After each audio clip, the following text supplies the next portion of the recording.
हरे कृष्णा, राधे राधे। आज की वीडियो में आप जानेंगे कैसे करें माघ मास के कृष्ण पक्ष की शक्तिला एकादशी व्रत का पारण। क्या होगा व्रत के पारण का शुभ मुहूर्त, क्या होगी इसकी पूजा विधि और व्रत खोलते समय कौन सी गलतियां आपको भूल से भी नहीं करनी है। साल में आने वाली सबसे बड़ी और खास एकादशियों में से एक है शक्तिला एकादशी, क्योंकि शक्तिला शब्द शक और तिला दो शब्दों से बना है, जिसका अर्थ है 6 तिल। आज के दिन तिलों का 6 तरीके से प्रयोग करने का विधान है, इसलिए इस एकादशी को शक्तिला एकादशी कहा जाता है।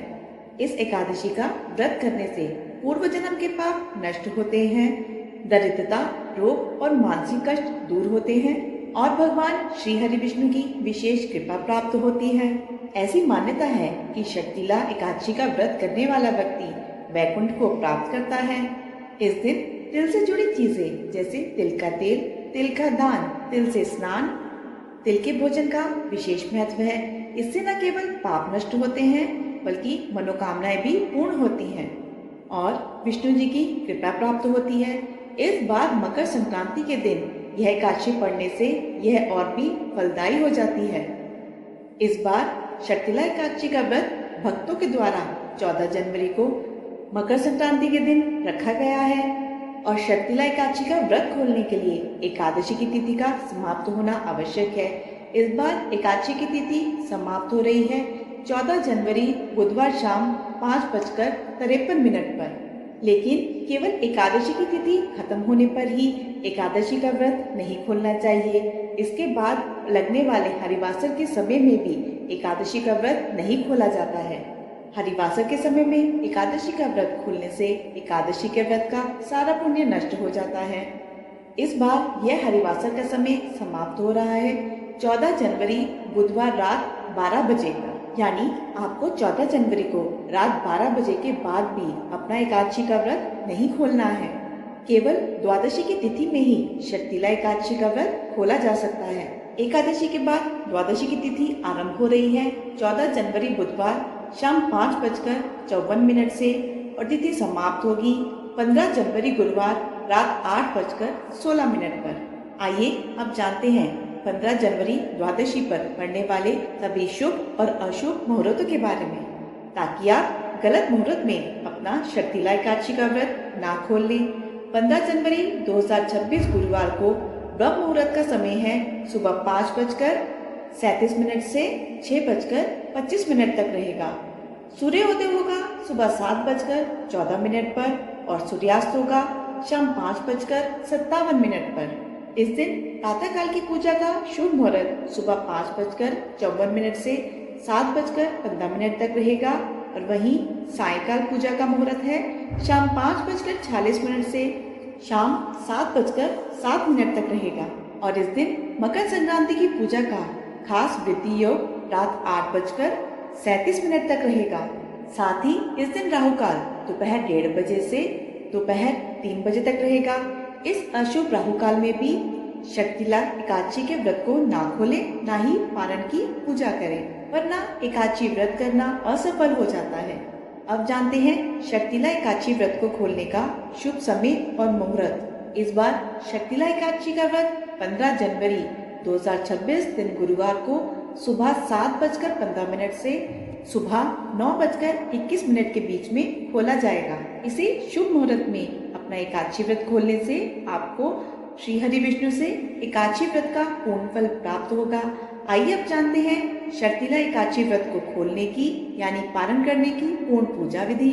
एकादशी व्रत का पारण करने से पहले ये ध्यान रखें कि मुहूर्त के हिसाब से द्वादशी तिथि शुरू हो चुकी हो। अगर द्वादशी तिथि सूर्योदय से पहले ही समाप्त हो गई हो तो एकादशी व्रत का पारण सूर्योदय के बाद करें। इस बात का खास ख्याल रखें कि द्वादशी तिथि के अंदर ही पारण ना करना पाप करने के समान होता है, इसलिए द्वादशी तिथि के शुभ मुहूर्त के अंतर्गत ही एकादशी व्रत का पारणा करें, तभी आपको एकादशी व्रत का पुण्य मिलेगा, अन्यथा आपका एकादशी का व्रत मान्य नहीं होगा। एकादशी व्रत का पारण का समय प्रातःकाल यानी सुबह का ही होता है। एकादशी व्रत करने वाले को मध्याह्न यानी शाम के समय व्रत तोड़ने से बचना चाहिए। यदि किसी कारण से कोई प्रातःकाल में पारण नहीं कर पाया है तो फिर उसे मध्याह्न यानी शाम के बाद ही अपने व्रत का पारण करना चाहिए। एकादशी के अगले दिन सुबह जल्दी उठकर स्नान आदि से निर्वृत हो जाएं और सबसे पहले तुलसी देवी में जल अर्पित करें, क्योंकि पूरा दिन बिना जल के रहने से तुलसी देवी सूख सकती हैं। क्योंकि एकादशी तिथि पर तुलसी देवी को जल नहीं दिया जाता, इसलिए द्वादशी तिथि पर सबसे पहले तुलसी देवी को जल देना आवश्यक है। फिर तुलसी देवी को फूल चढ़ाएं और उनकी आरती करें। आरती करने के बाद उनकी 7 बार परिक्रमा करें। तुलसी देवी की रोज परिक्रमा करने वाले मनुष्य को कभी भी यमराज के दर्शन नहीं करने पड़ते। अब विष्णु जी की पूजा के लिए तुलसी देवी के कुछ पत्ते ले लें। अब विष्णु जी को स्नान कराकर उनका पीले वस्त्रों से श्रृंगार करें। उनको पीले फूल और तुलसी पत्र चढ़ाएं। फिर भगवान विष्णु की आरती करें और आरती के बाद जाने अनजाने में छोटी बड़ी कोई भी हुई भूल की करुणामयी भगवान श्री हरि विष्णु से क्षमा मांगे। भगवान श्री हरि से क्षमा मांगते हुए आपको यह मंत्र बोलना चाहिए। आह्वानम ना जानामि विसर्जनम पूजा चैवम ना जानामि क्षमस्व परमेश्वरम मंत्रहीनम क्रियाहीनम भक्तिहीनम जनार्दना यत् पूजितम मया देव परिपूर्ण तदस्तु में। इस मंत्र को अपनी पूजा खत्म होने के बाद 7 बार बोलना चाहिए। इसके बाद भगवान विष्णु से यह एकादशी व्रत स्वीकार करने की प्रार्थना करें। अब जानते हैं कि क्या खाकर आप अपने व्रत का पारण कर सकते हैं। एकादशी के दिन भगवान विष्णु को घर पर सात्विक तरह से बने हुए भोजन का ही भोग लगाएं। यह पकवान मीठे और नमकीन दोनों ही हो सकते हैं। यदि आप द्वादशी के दिन भगवान विष्णु को मीठे चावलों का भोग लगाते हैं तो यह और भी अधिक शुभ होगा, क्योंकि द्वादशी के दिन पीले और मीठे चावल खाना बहुत ही शुभ माना जाता है। एकादशी के व्रत में चावल खाने पर रोक होती है, इसलिए द्वादशी के दिन व्रत को खोलते समय चावल खाने का ही नियम है। मान्यता है कि एकादशी के दिन चावल खाने से शरीर छोड़ने के बाद वह मनुष्य रेंगते हुए जीवों के रूप में जन्म लेता है। लेकिन द्वादशी को चावल खाकर एकादशी का व्रत खोलने वाला मनुष्य मोक्ष को प्राप्त करता है। को एकादशी व्रत का पारण करने के लिए पकाए जाने वाले भोजन में शुद्ध देसी घी का प्रयोग करना चाहिए। यह सेहत के लिए भी बहुत अच्छा होता है और इसमें शुद्धता भी होती है। आंवले के पेड़ पर भगवान श्री हरि विष्णु का वास माना गया है। इस कारण आंवले का भी एकादशी के व्रत में विशेष महत्व माना गया है।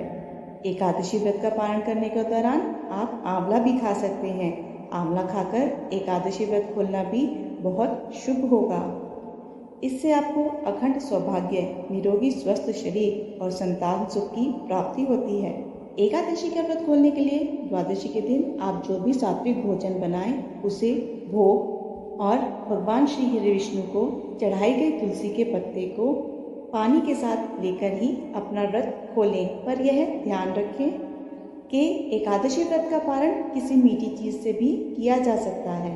व्रत के पारण के लिए आप भगवान श्री हरि विष्णु को भोग में मिठाई और मौसमी फल भी दे सकते हैं। पारण के भोजन में सेम की सब्जी खाने का भी विशेष महत्व माना जाता है। विशेष तौर पर एकादशी के व्रत में सेम को कफ और पित्त का नाशक माना गया है। ऐसे में एकादशी व्रत का पारण करते समय सेम को एक अच्छे भोज्य पदार्थ के रूप में देखा जाता है। पारण के दौरान आप सूखे मेवे जैसे कि बादाम, अखरोट, पिस्ता, किशमिश आदि भी खा सकते हैं। इसके अलावा दूध और दूध से बनी मिठाइयाँ भी एकादशी के व्रत के पारण में खाई जा सकती हैं। आशा है आपको ये जानकारी पसंद आई होगी। ऐसी और जानकारियों और व्रत कथाओं के लिए चैनल को सब्सक्राइब करना ना भूलिए। वीडियो पसंद आई हो तो वीडियो को लाइक शेयर ज़रूर कीजिएगा। धन्यवाद।